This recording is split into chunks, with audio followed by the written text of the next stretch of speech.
A girl who is a kafir told me that she didn't understand why we Muslim girls don't go out when there is alcohol, boys, and a lot of other haram things. She said it with judgment and meanness, so I got angry with her, and I told her... If I go and speak to the Catholics, the Pope says, I have the ultimate truth. And if I go to and speak to a rabbi, and if I go to a Buddhist monk, and he says, we have the ultimate truth. Everybody says and claims that we have the ultimate truth. They're all biased. I agree. But we Muslims have the acid test.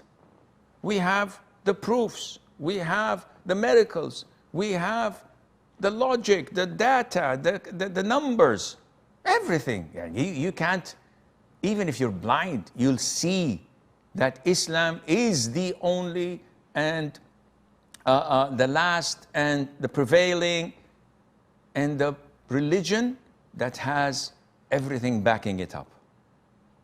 Nevertheless, we Muslims look at others as they are weak and vulnerable. They're ignorant. And we need to teach them. We need to be merciful to them.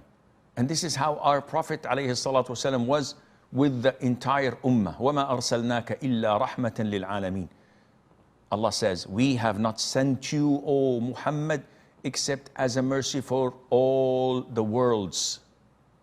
So, if you're a dentist and someone comes to you complaining of pain in his teeth, you ask him or her to open her mouth, and the moment you insert the mirror, you did not touch anything, she starts to shout and complain and cry. Would you punch her on the nose? Or would you say, Wallahi, I did not touch you, come on, it's not going to be painful. You take it easy on her because she's sick. Your friend or ex-friend is like that. I see no problem at all in sending her a text, accepting her apology, but keeping your distance if you feel that she's not there to learn, or she's not confused and wants someone to teach her. She's just there to cast doubt in your heads.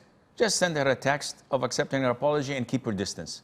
But if you feel that she's sincere and that you have the proper knowledge to speak to her and to tell her about the logic and to show her the timeline of women and girls who went with boys and did booze 20, 30 years ago, later.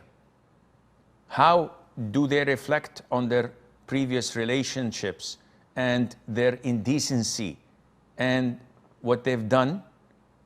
She'll understand. If you show her some texts, if you can go to Dr. Zakir Naik's websites and see the text on the prohibition of alcohol in the Bible, of adultery and fornication and the likes, it's in the books. It's in the Old and New Testament. It's in religion, all over the place. She may understand, but if it's up to you to decide.